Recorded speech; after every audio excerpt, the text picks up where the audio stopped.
En este video vamos a explicar cómo se hizo el diseño y la simulación del circuito de acondicionamiento de una señal para una termo tipo K, siguiendo las siguientes recomendaciones.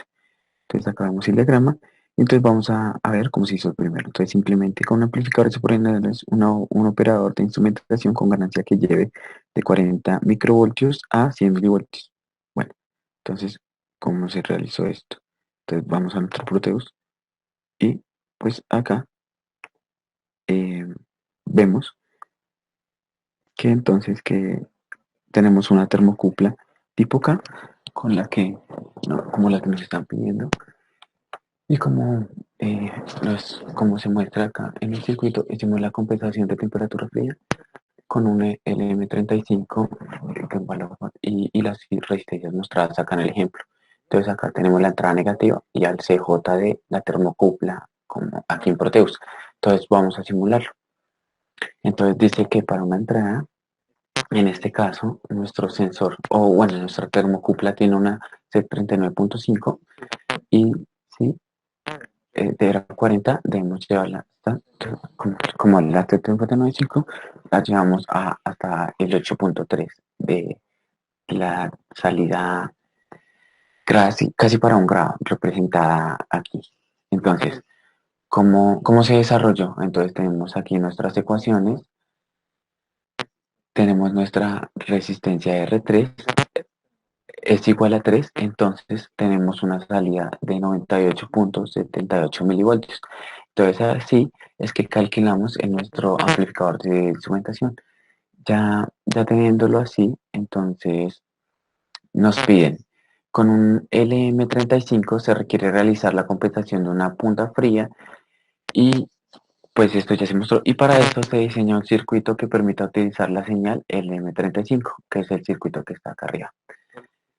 Verifique que el sistema complejo no presenta variación a la salida cuando la temperatura ambiente cambia. En este caso, la temperatura ambiente también se simula por la entrada CJ que también está conectada a la punta fría. Entonces, como yo puedo ver, yo puedo subir la temperatura al M35 y la salida, aquí la salida de la termocupla y la salida del amplificador, estas van a cambiar. Entonces verificamos y esta no, no cambia. Listo, acá. Aquí, digamos, aquí vamos a modificar la temperatura hasta 5 grados.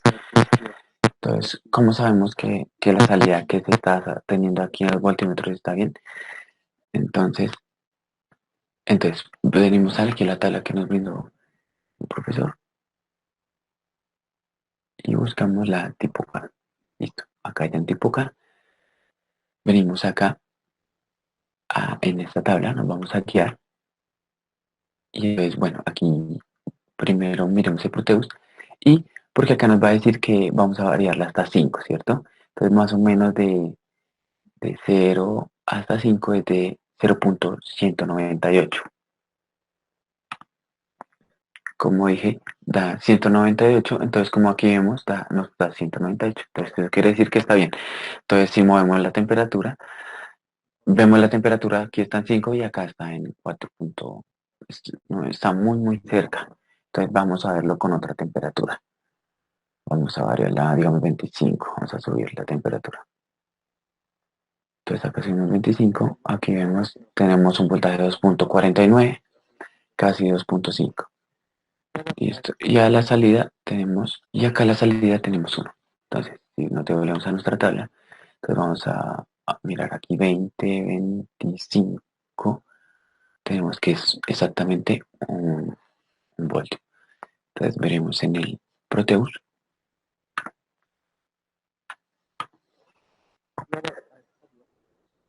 Listo. Entonces tenemos que presentar las tablas con las tablas y con las curvas características y demás especificaciones.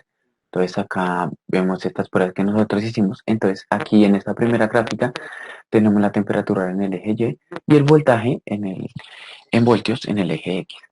Como podemos ver, En los azules es el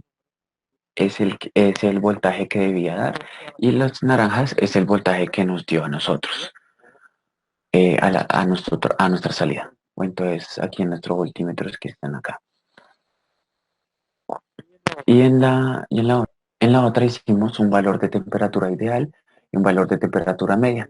Entonces tenemos en el eje X el número de medición que va desde 0 hasta 22 más o menos, desde 1 hasta 22, y en el otro la temperatura igual. Los números en azul es en la temperatura ideal y los números en naranja es la temperatura que se obtuvo. Y pues estos fueron los resultados que nosotros tuvimos y así fuimos que nosotros hicimos el circuito.